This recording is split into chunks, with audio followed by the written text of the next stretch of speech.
या पेपर में टाइम पे स्टार्ट होने वाले हैं मार्च के अंदर। इस टाइम पे बच्चों को सांस नहीं आती ठीक तरह से, 12th क्लास के बच्चों को, जिनको मार्क्स लेने होते हैं। चलो हम स्टार्ट करते हैं। हम लोगों ने अभी तक जो इस चैप्टर में पढ़ा वो पढ़ा what is the meaning of financial management number 1, फिर what is the meaning of financial planning और उसकी इंपॉर्टेंस और नेचर सब कुछ, और फिर हमने पढ़ा फाइनेंशियल डिसीजन। तीसरा टॉपिक जो हम पढ़ रहे थे वो पढ़ रहे थे फाइनेंशियल डिसीजन, या हम कह सकते हैं फाइनेंशियल फंक्शन। और फाइनेंशियल फंक्शन 3 तरह के होते हैं। सबसे पहला फंक्शन होता है कौन सा? फाइनेंशियल फंक्शन के अंदर फाइनेंसिंग फंक्शन। फाइनेंशियल फंक्शन का सबसे पहला फंक्शन कौन सा है? फाइनेंसिंग फंक्शन, जिसके अंदर डिसाइड किया जाता है कि कौन सा फंड लेके आएंगे हम, बोरोड फंड होगा या ऑनर्स फंड होगा, कितना कितना किसका होगा, कौन सा नहीं होगा, और उसको कंसीडर करने के लिए कुछ फैक्टर्स को दिमाग में रखा जाता है। वो फैक्टर्स के बारे में हमने पढ़ा, उसकी केस स्टडी को भी मैंने कर दी। अभी तक इस चैप्टर में 2 केस स्टडी हम कर चुके हैं, एक फाइनेंशियल प्लानिंग की और दूसरी फाइनेंशियल फंक्शन की। फाइन, आ जाओ तीसरा चलते हैं। अब हम तीसरा चले, फाइनेंशियल डिसीजन भी हम कर चुके और फाइनेंशियल प्लानिंग भी कर चुके। आओ तीसरा चले, आज फाइनेंशियल फंक्शन का दूसरा फंक्शन पढ़ते हैं। एक बार जब पैसा आ जाता है कंपनी में, पैसा आने के बाद उस पैसे को इन्वेस्ट करना बहुत बड़ी बात होती है। सही जगह पे पैसा इन्वेस्ट किया जाए, कितना पैसा वर्किंग कैपिटल में लगाया जाए, मतलब कैपिटल एक्सपेंडिचर किया जाए, कितना पैसा वर्किंग कैपिटल के रखा जाए, कितना कैपिटल के लिए, मतलब कितने के एसेट्स बाय किए जाए और कितना रखा जाए किसके लिए, वर्किंग कैपिटल के लिए। ये डिसाइड करना होता है इन्वेस्टिंग डिसीजन के अंदर। और ये डिसाइड कौन करता है? एक कंपनी का फाइनेंशियल कंट्रोलर डिसाइड करता है कि कौन सा पैसा कहाँ रखा जाएगा और कौन सा पैसा कितना यूज किया जाएगा। ठीक है जी, तो आ जाओ सबसे पहले second decision is investing decision. आज जो हम स्टार्ट करेंगे वो है इन्वेस्टिंग डिसीजन। ठीक है जी, हमने खत्म कर दिया केस स्टडी के साथ और अब हम स्टार्ट करेंगे इन्वेस्टिंग डिसीजन।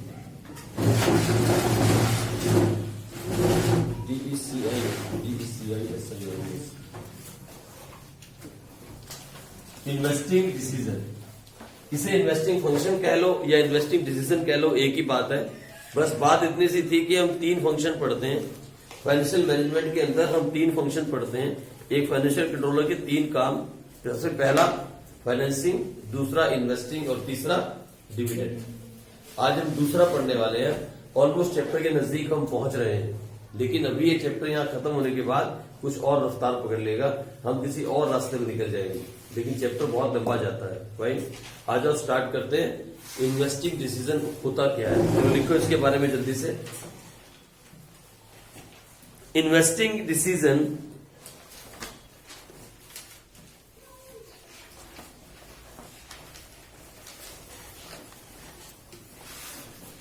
कैन बी, या लिखो relates to. Investing decision relates to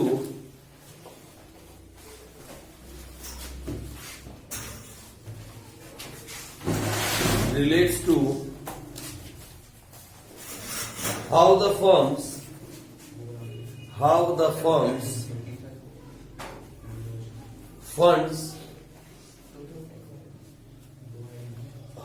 firms funds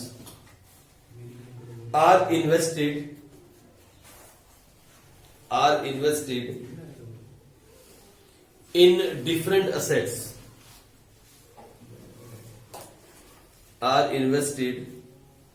different assets, so that the firm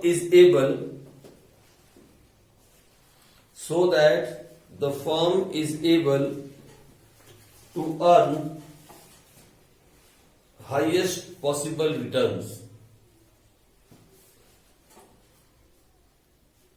So that the firm is able to earn highest possible returns on investment.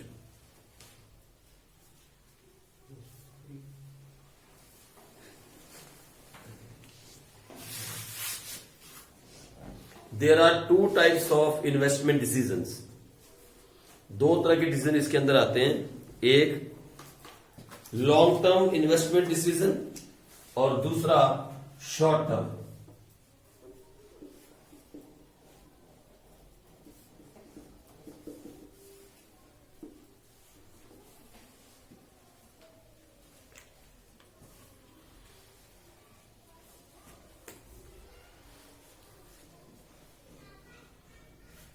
long term decisions are also called capital budgeting decisions.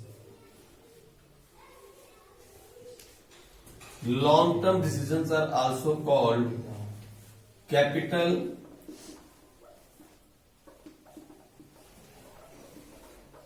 budgeting decision. Capital budgeting decision, ठीक है जी. And short term decision are also called working capital decision.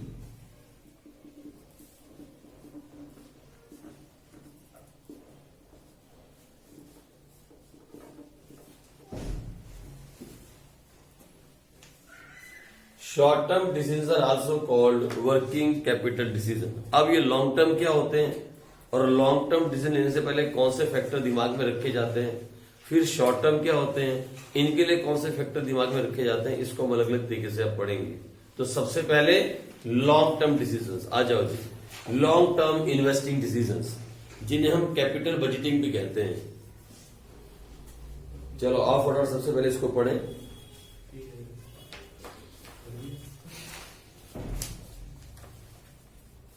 देखो, the long term investment decisions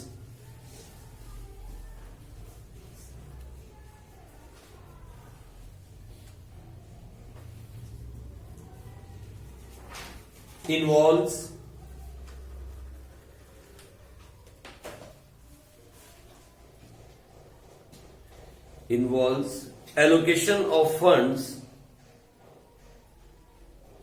या allocation of finance to different projects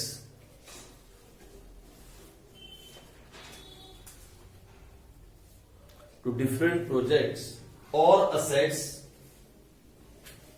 different projects or assets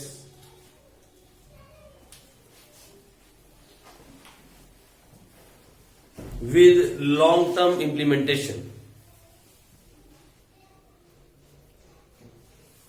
with long term implications. लिखो, with long term implications for the business. IMPLICATION, long term implication for the business. For example, कुछ example दे रहे थे, समझ में आ जाएगा. Purchase of fix assets,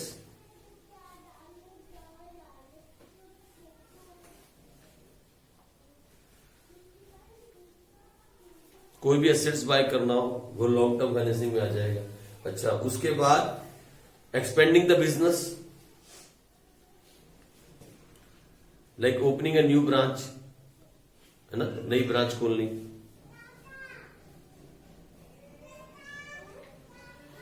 और example में लिख लो इसका, investing in advance techniques,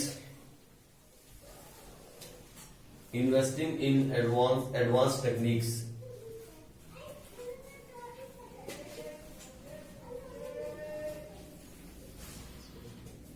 investing in advance techniques of production and ETC.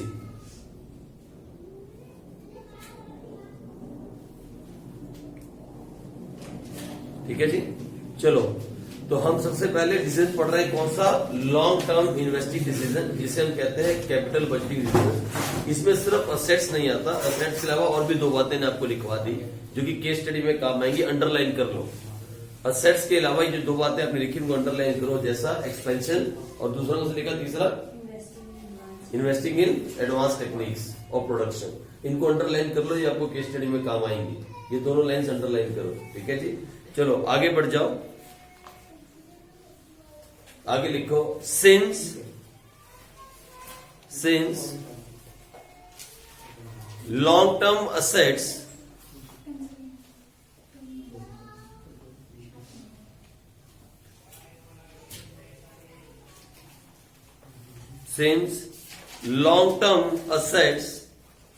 are called fixed assets, since long-term assets are called fixed assets,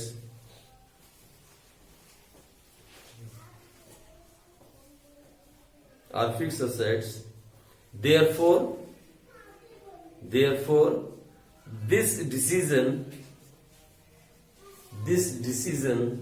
is also called management of fixed capital.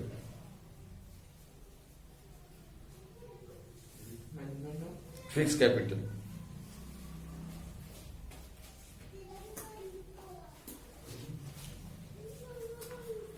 अब what is the importance of what is लिखो नया topic what is the importance of capital budgeting decisions.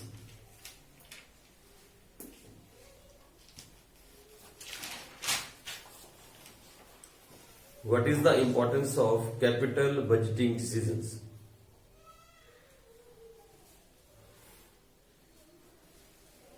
या कह सकते हो what is the importance of long term investing decisions. कुछ भी कह सकते हो. इनकी इंपॉर्टेंस क्या है? फैक्टर्स तुम बाद में पढ़ते हैं, पहले इंपॉर्टेंस लिखे. क्यों लिए जाते हैं ये डिसीजंस लॉन्ग टर्म के लिए? तो सबसे पहला number 1 long term growth.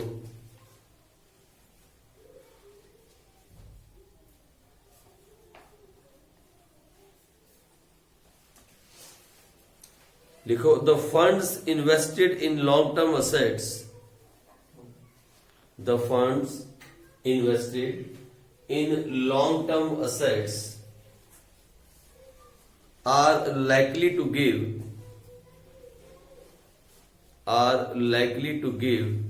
returns in future. Funds invested in long term assets are likely to give returns in future.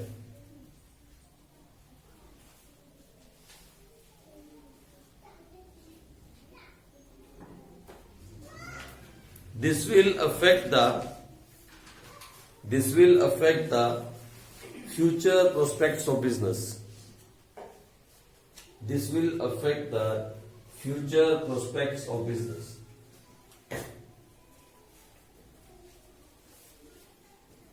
ये इसकी पहली इंपॉर्टेंस है लॉन्ग टर्म ग्रोथ.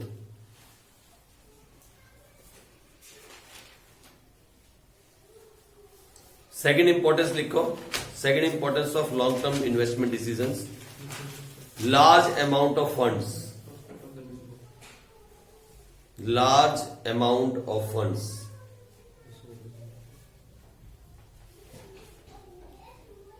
लिखो these decisions involve large amount of funds. लिखो these decisions involved huge amount of funds. Huge amount of capital funds.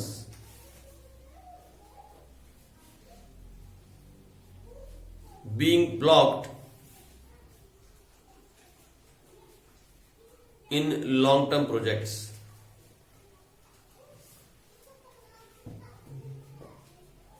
Being blocked in long-term projects. तीसरा reason लिखो, तीसरी importance risk involve.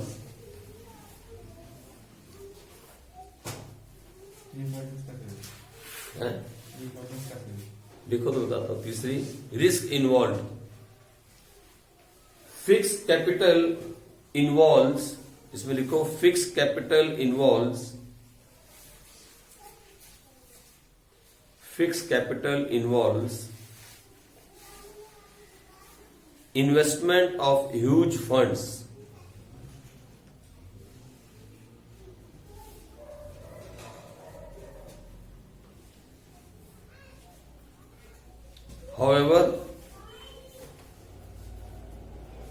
However, it will increase the returns of the firm in the long run. Returns of the firm in the long run. Therefore,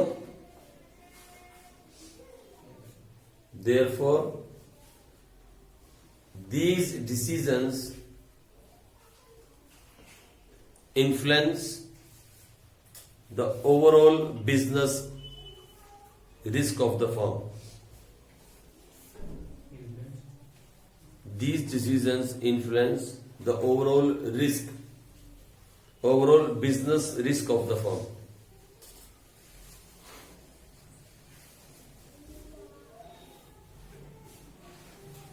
देखो हम पढ़ क्या रहे हैं, फिर एक बार एक और मैं लिखवाता हूं, लेकिन हम पढ़ क्या रहे हैं। मैंने आपसे पहले कहा था कि ये जो हम पढ़ रहे हैं ये एक चेन में पढ़ रहे हैं, जहां टूटी once you break it you never make it, believe me. 2 chapter में आप नहीं बना सकते, जब तोड़ दोगे आप। ये एक चेन स्टडी है जो हम 4 चैप्टर पढ़ते हैं।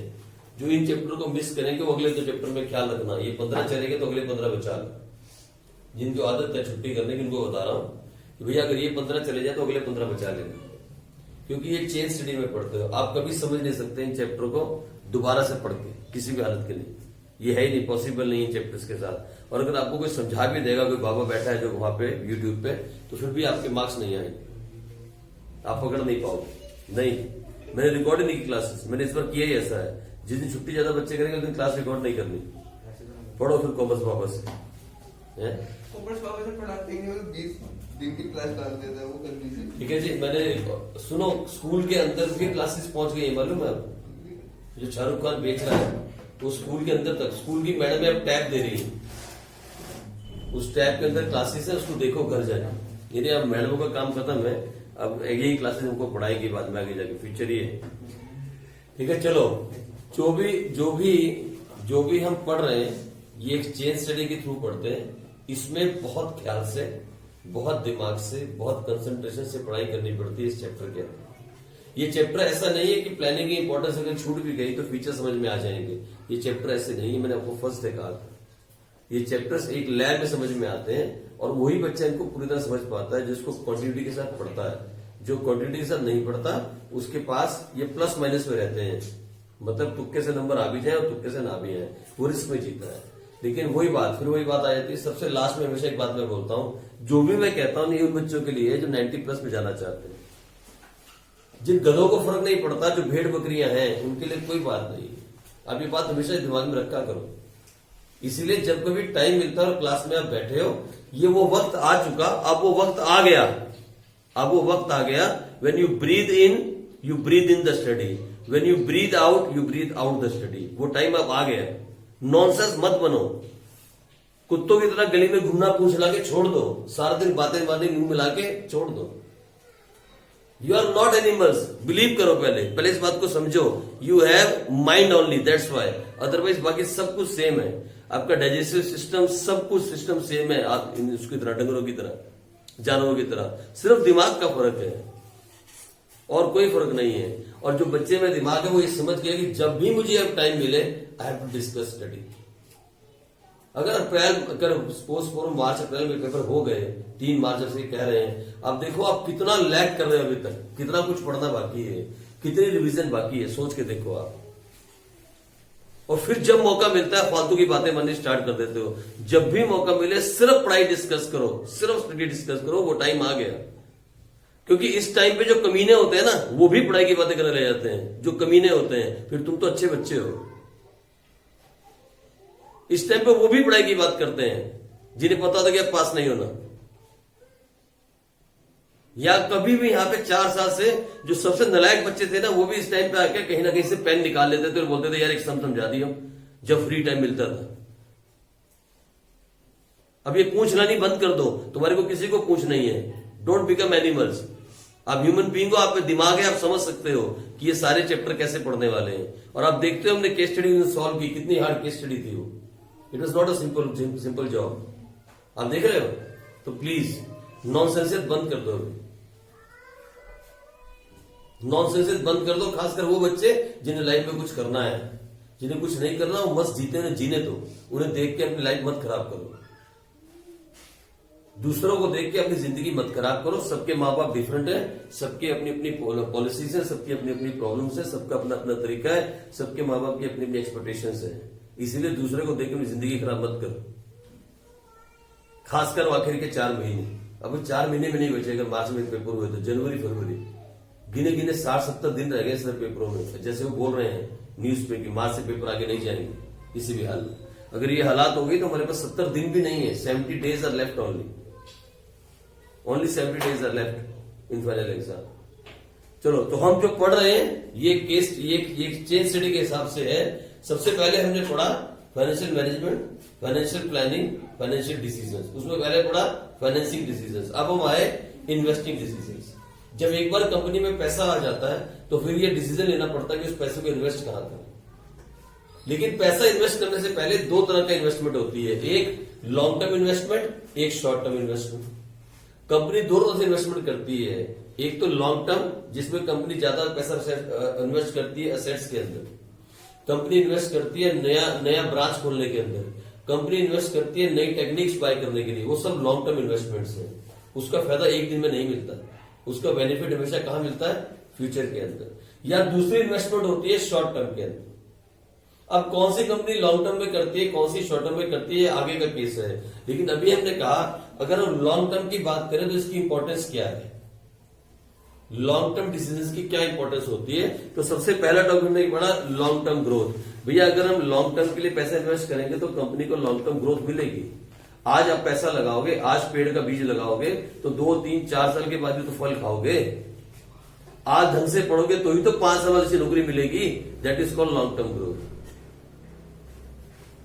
ये बच्चों की जिंदगी के साथ भी है। कुछ सिर्फ इसी को मान के चलते हैं, कुछ का एक ये टारगेट होता है कि भैया शॉर्ट टर्म में थोड़ा सा पढ़ लो और क्लास पास कर जाओ। लेकिन समझदार बच्चे जो होते हैं वो हमेशा लॉन्ग टर्म इन्वेस्टमेंट करते हैं, हमेशा। ये बच्चों पे भी डिपेंड है, जैसे कंपनियां करती हैं, क्योंकि लॉन्ग टर्म ग्रोथ भैया जिंदगी 4 साल या 3 साल या 1 साल की नहीं है। ये तो किसी को भी नहीं मतलब कि 1 मिनट की है या 2 मिनट की है, कब मर जाना है। लेकिन जब तक है तब तक तो ढंग से जीना पड़ेगा। अगर आप 20 साल भी लाइफ अपनी मान के चलोगे, अगली 20, 25, 30 साल में लाइफ मान के चलोगे तो भैया 5 साल बाद नौकरी अच्छी मिलेगी तो ही 25 साल अच्छे निकलेंगे। तो ये इन्वेस्टमेंट की जाती है लॉन्ग टर्म। ये पहला है long term growth.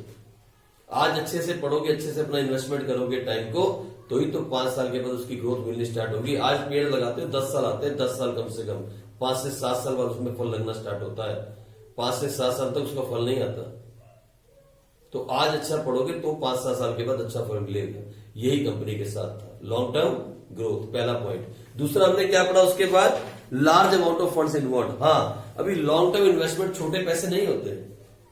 When you are going to invest, बड़ा इन्वेस्टमेंट करना चाहते हो, लॉन्ग टर्म इन्वेस्टमेंट करना चाहते हो तो फंड्स भी बड़े होंगे।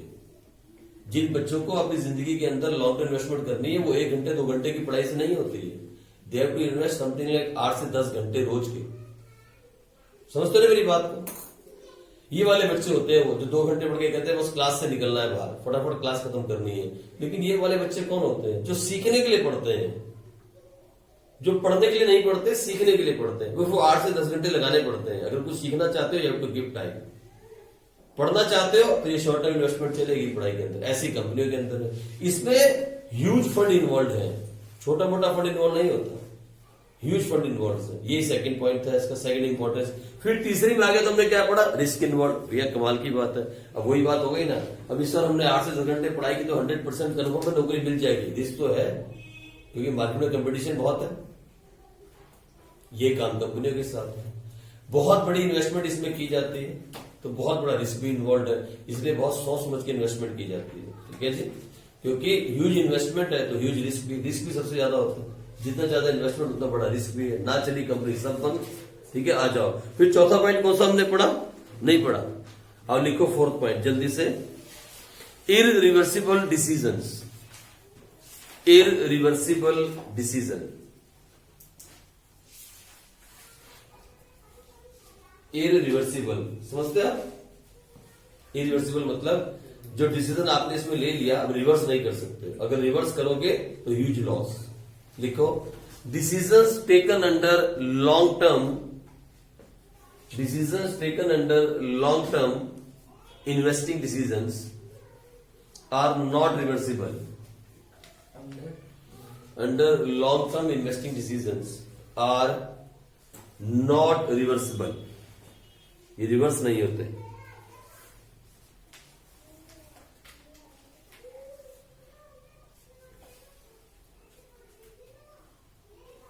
और अगर रिवर्स करने पड़ भी जाए, if you want to reverse them there is a huge loss involve. लिख लो, अगर रिवर्स करने पड़ जाए there is a huge loss involve.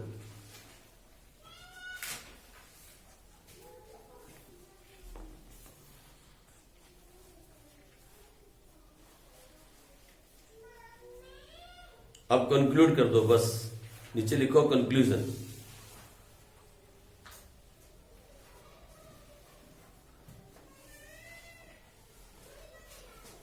long-term investing decisions,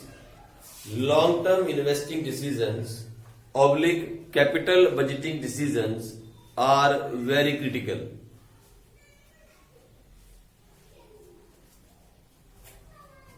Are very critical or crucial for a business.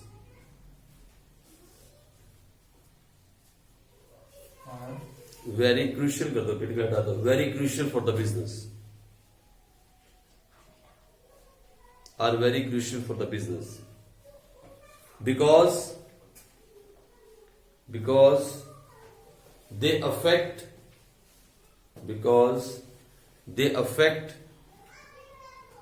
the growth, comma, profitability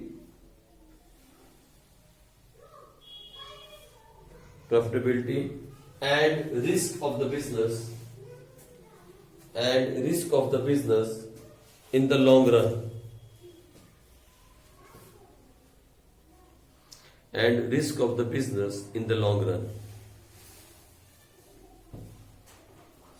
Therefore, we have to take these decisions with a special care.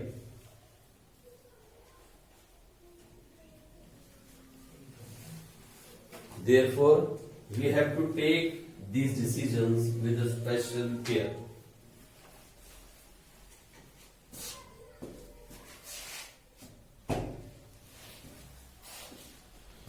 ठीक है जी, लो ये हो गए हमारे long term investing decisions. Fine. चलो, ये थी इनकी इंपॉर्टेंस. मतलब ये क्यों इंपॉर्टेंट है लाइफ के अंदर. ये इसलिए इंपॉर्टेंट है कंपनी की लाइफ में. इसमें रिस्क इन्वॉल्व है, इसमें ह्यूज अमाउंट इन्वॉल्व है, इसमें फ्यूचर की ग्रोथ इन्वॉल्व है, ये रिवर्स नहीं हो सकते. ये सारी इसकी इंपॉर्टेंस हो गई. Now factors affecting the investing decisions. कौन कौन से फैक्टर्स हैं जो इफेक्ट करते हैं लॉन्ग टर्म इन्वेस्टिंग डिसीजंस को. लिखो, factors affecting the long term investing decisions. The long term investing decisions.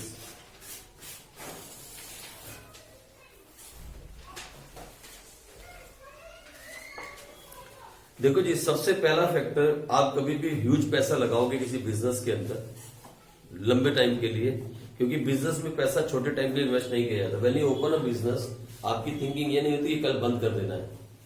कोई भी आदमी कंपनी स्टार्ट करता है ये सोच के करता है कि 10 साल, 15 साल, 20 साल, 100 साल मेरे बच्चे भी आगे, मेरी फैमिली की फैमिली भी किसी बिजनेस को चलाएं. ठीक है जी, लॉन्ग टर्म इन्वेस्टमेंट है ना.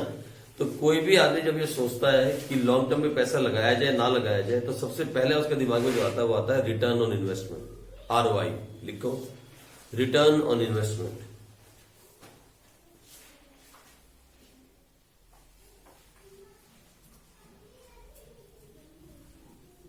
ये सबसे इंपॉर्टेंट क्राइटेरिया है. मतलब जब आप पैसा बिजनेस में लगाते हो तो उसकी रिटर्न क्या मिलेगी. Means if you are investing 10 million या 10 लाख रुपीज या 100 लाख रुपीज या 1 करोड़ या 2 करोड़ रुपए, उसकी रिटर्न कितनी मिलेगी, उसे बोलते हैं रिटर्न ऑन इन्वेस्टमेंट. ये निकालना हम सीखेंगे अकाउंटिंग रेशो के चैप्टर में. इसकी कैलकुलेशन भी हम सीखेंगे ROI ratio, return on investment ratio. लेकिन अभी हम रेशो नहीं सीख रहे हैं, अभी तो सिर्फ हम इसको थ्योरी में पढ़ रहे हैं. ठीक है जी, वहां पे हम सीखेंगे निकालते कैसे हैं. लिखो इसके अंदर, the most important criteria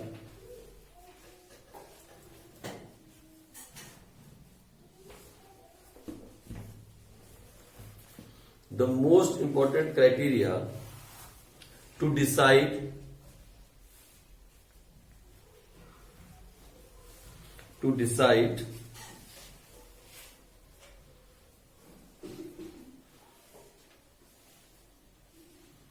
the investment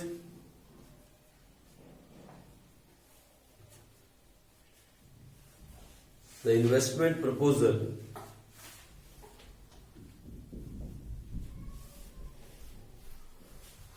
is return on that investment.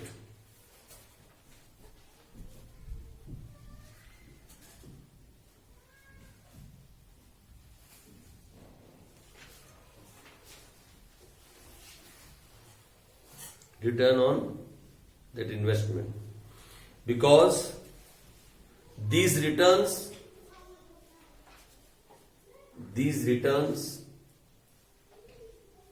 will be able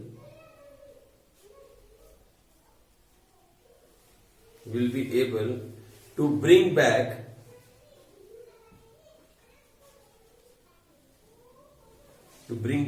the investment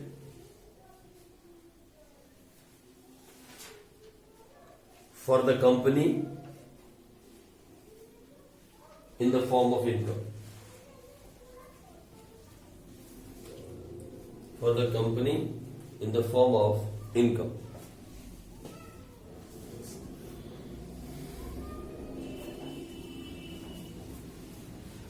For example,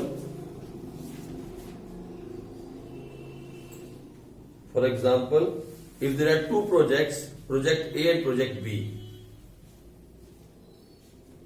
मान लो आपके सामने दो प्रपोजल हैं, एक प्रोजेक्ट ए और दूसरा project B, with the same risk involve, दोनों में सेम रिस्क है.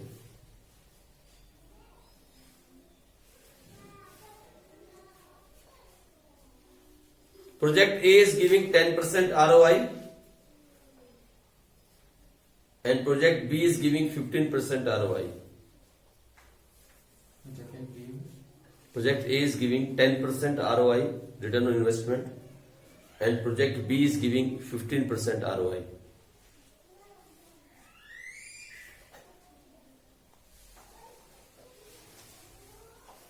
बोलो कौन सा सिलेक्ट करोगे आप?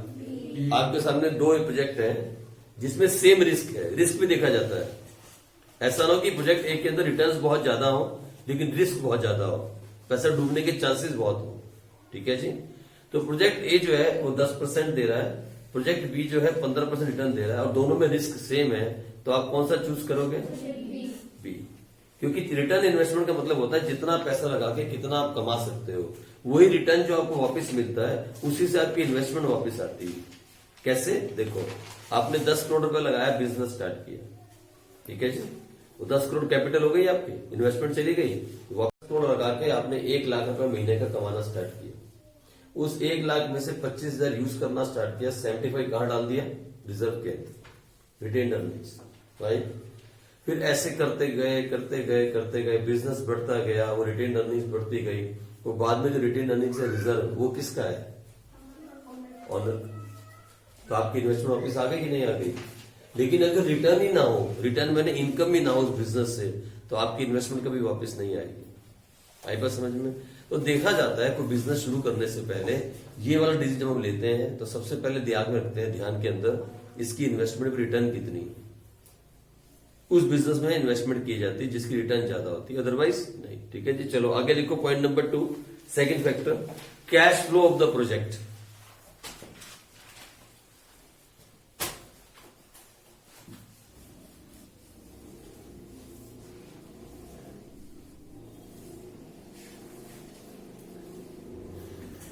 देखो, व्हेन अ कंपनी इन्वेस्ट, या cash flow of the project. देखो, when a company invest huge amount of money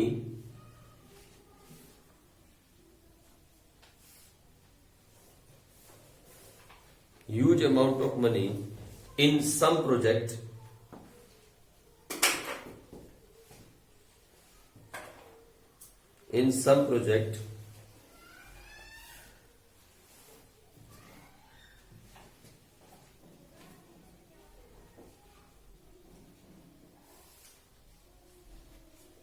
it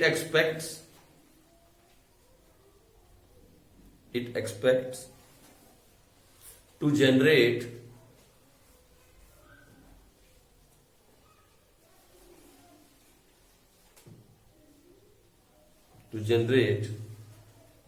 some cash flows over a period.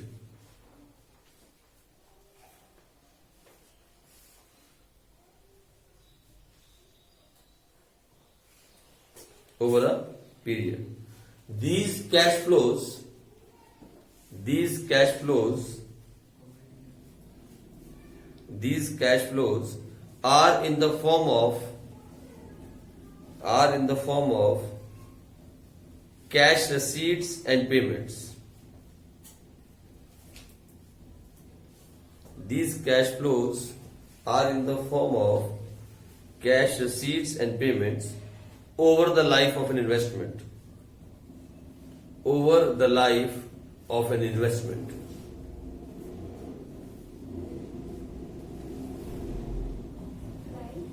Over the life of an investment. These cash flows should be carefully analyzed.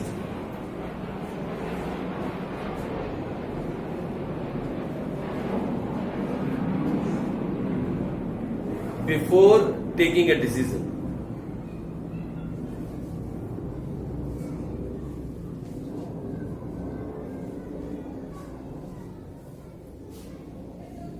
लो जी, दूसरा decision जो लिया जाता है, जो दूसरा factor दिमाग में रखा जाता है, वो है cash flow of the project, not of the company. जिस प्रोजेक्ट में आप पैसा लगाने वाले हो, क्या उसमें कैश इनफ्लो आउटफ्लो है या नहीं। देखो, कभी कभी बड़े बड़े प्रोजेक्ट होते हैं लेकिन कैश क्रंच चलता है, कैश नहीं होता कंपनी के पास। तो कंपनियां सारा टाइम सारे प्रोजेक्ट को पूरा करने के लिए, चलाने के लिए हमेशा वर्किंग कैपिटल जो है ना, शॉर्ट टर्म फाइनेंसिंग करती रहती है। उससे पता ये लगता है बाद में, जो कंपनी का जंक ऑफ प्रॉफिट था ना, एक बड़ा प्रॉफिट, वो तो चला गया शॉर्ट टर्म फाइनेंसिंग के इंटरेस्ट के अंदर। मान लो आपने बहुत बड़ा प्रोजेक्ट स्टार्ट किया, बहुत बड़ा प्रोजेक्ट जहां पे क्रेडिट टर्म्स बहुत ज्यादा है। आप क्रेडिट में माल बेचते हो लेकिन बाय करते हो कैश में। सोच के देखो, जहां से आप बाय करते हो उसका 80% कैश में बाय करना पड़ता है, लेकिन जहां आप बेचते हो वहां पे क्रेडिट में माल बेचते हो। 6-6 महीने का क्रेडिट चलता है मार्केट के अंदर। अब प्रॉब्लम यह है कि जो आपको क्रेडिटर्स को पेमेंट करनी है उसे बोलते हैं short term financing, means working capital. यानी every time you have to pay your creditors, you have to look for a loan, short term loan.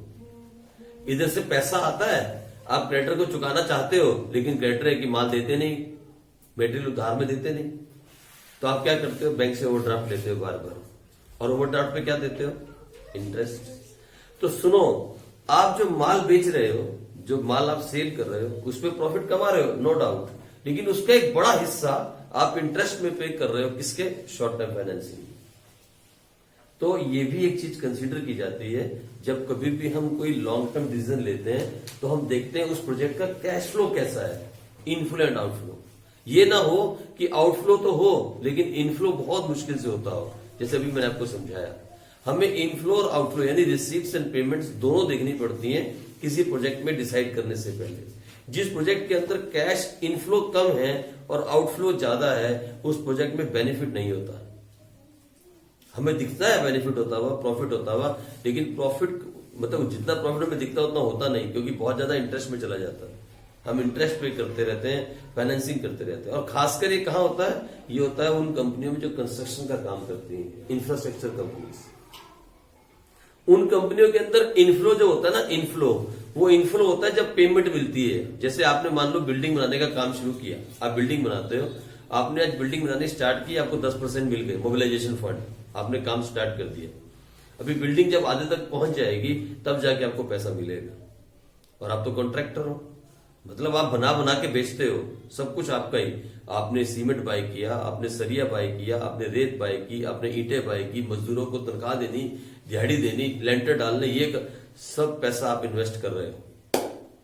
और कैसे इन्वेस्ट कर रहे हो, उधार में ले लेके लोगों से, और उस पर क्या दे रहे हो, इंटरेस्ट। और आपको पैसा कब मिल रहा है, जब 6 महीने बाद लेंटर डल गया, कहीं जाके बिल्डिंग आधे में पहुंच गई, तब आपको पैसा मिल रहा है। हाँ, ऐसे ही होता है। 6 मंथ्स के बाद पैसा मिला, प्रॉफिट हुआ, लेकिन उसे कितना पैसा निकल गया, कहां पे, इंटरेस्ट के ऊपर।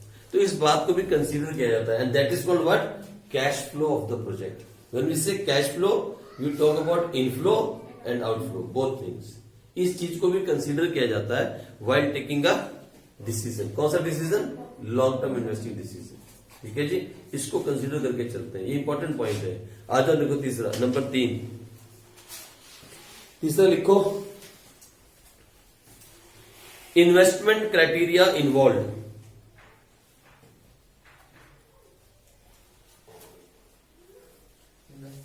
criteria involved.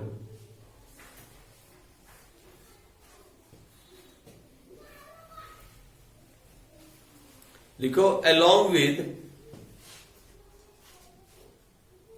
along with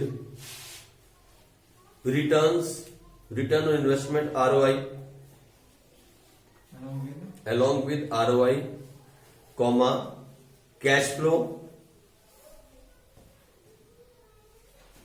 comma, risk. इन सब के साथ there are various other factors. There are various other factors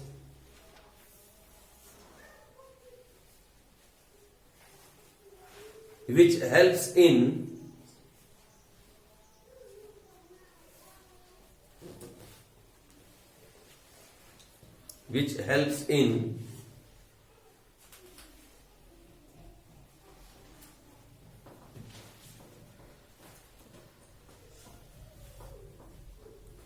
in selecting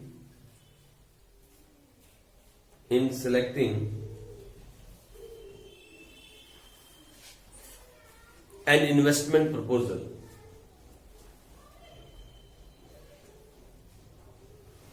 For example,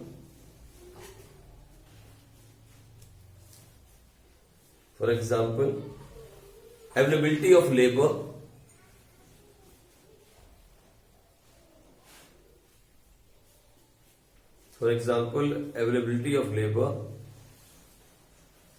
comma, availability of raw material,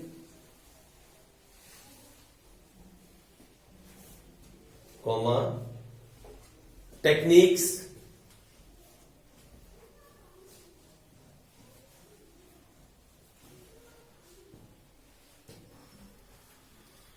comma, technology,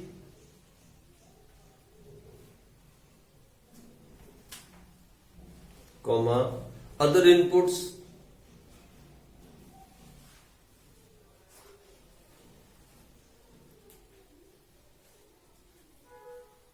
and etc.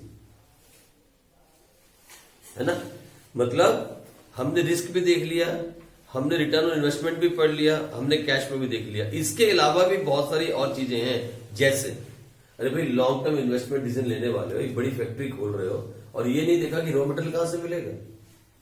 हो सकता है कि आपने इतनी बड़ी फैक्ट्री खोली और पता लगा कि रॉ मटेरियल तो उसका बहुत लिमिटेड है, आपने उसकी स्टडी नहीं की पहले, यानी आपने आगे की स्टडी नहीं की और एक बड़ी फैक्ट्री को खोल के आप बैठ गए. कितनी बड़ी गलती हो जाएगी, सारा लॉस का लॉस. फिर टेक्निक्स कौन सी हैं, उस पे काम करने के लिए जो काम आप खोलने वाले हो उसमें काम करने लेबर आराम से मिलती है या नहीं मिलती है. हो सकता है आपको ऐसा काम करके बैठ जाओ जिसकी लेबर आराम से ना मिलती हो, जिसके लिए लेबर जो चाहिए होती है वो स्किल्ड लेबर हो, और सभी लोग स्किल्ड नहीं होते हिंदुस्तान के अंदर, है ना. तो आप सारे फैसले भी, टेक्निक्स कौन सी यूज होती हैं, लेबर इंटेंसिव या कैपिटल इंटेंसिव उस बिजनेस के अंदर, टेक्नोलॉजी अपग्रेडेशन कैसी होती है उस बिजनेस के अंदर, लेबर कहां से मिलेगी, रॉ मटेरियल कहां से मिलेगा, इन सब चीजों को भी ध्यान में रखा जाता है while taking a long term investing decisions. ठीक है जी, चलो बस खत्म. यहां पे आ जाओ अब उसके आगे, शॉर्ट टर्म इन्वेस्टिंग डिसीजंस. इसी में short term,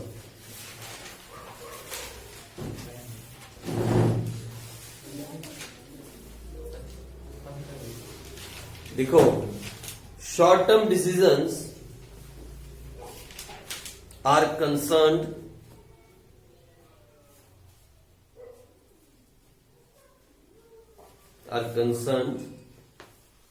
with the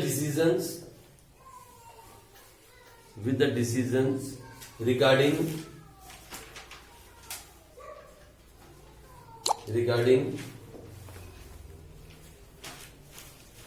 cash and bank balance,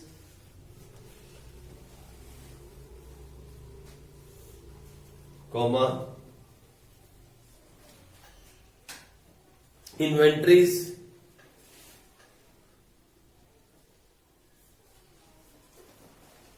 debtors,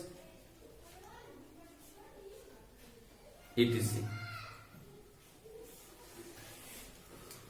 these decisions affect the day-to-day working of the company.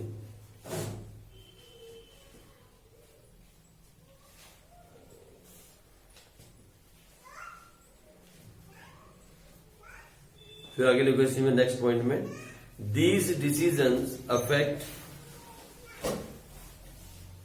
affect the liquidity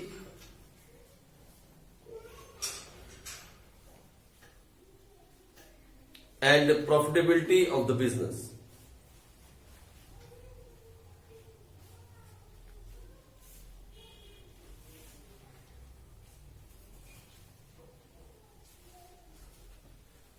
ठीक है जी, मतलब ये जो शॉर्ट टर्म डिसीजन होते हैं, शॉर्ट टर्म वर्किंग कैपिटल, इसमें ये cash balance, bank balance, inventories, debtors, इनके बारे में बात की जाती है। ये सारे करंट असेट्स हैं या करंट लायबिलिटीज, इनके बारे में उसे बोलते हैं वर्किंग कैपिटल। मतलब current assets minus current liabilities called working capital. जब हम करंट असेट्स में से करंट लायबिलिटी को माइनस करते हैं तो आ जाता है वर्किंग। हम निकालना सीखेंगे, ये भी हम सीखेंगे उस चैप्टर के अंदर, इसका नाम है रेशियो एनालिसिस। फाइन, हम वीरवार को स्टार्ट कर देंगे वो चैप्टर, थर्सडे को स्टार्ट करेंगे और लगातार उसको सीखेंगे। ये सारी बातें कोशिश करूंगा मैं कि इसके जो प्रैक्टिकल में आते आते हम उसके नजदीक पहुंच जाए जो आपको इसमें प्रैक्टिकल करना है, क्योंकि आने वाला है कैपिटल स्ट्रक्चर। इसलिए एक दिन की क्लास को रोक के हम उसको 2 घंटे की क्लास आगे पास में लेके आएंगे ताकि साथ साथ आगे चले। फाइन, तो चलो ये हो गया। आगे लिखो, इसी में आगे लिखो, efficient cash management, comma inventory management and receivables management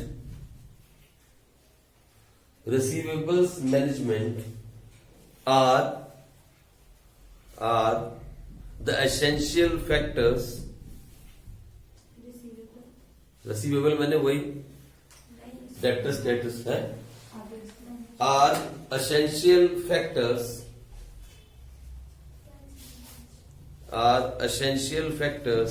of sound working capital management.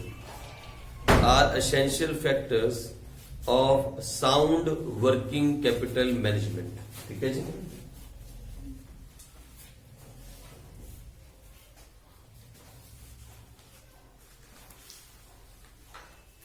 लो, आज हमने पूरा का पूरा एक डिसीजन खत्म कर दिया which is called investing decision.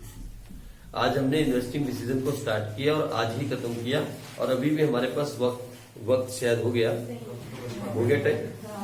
इसकी केस स्टडी कल करेंगे और उसके बाद चलेंगे हम इसके अगले डिसीजन में। कौन सा अगला वाला, नेक्स्ट कौन सा बचा, डिविडेंड डिसीजन। ठीक है जी, चलो ऑलमोस्ट चैप्टर के नजदीक पहुंच रहे हैं, लेकिन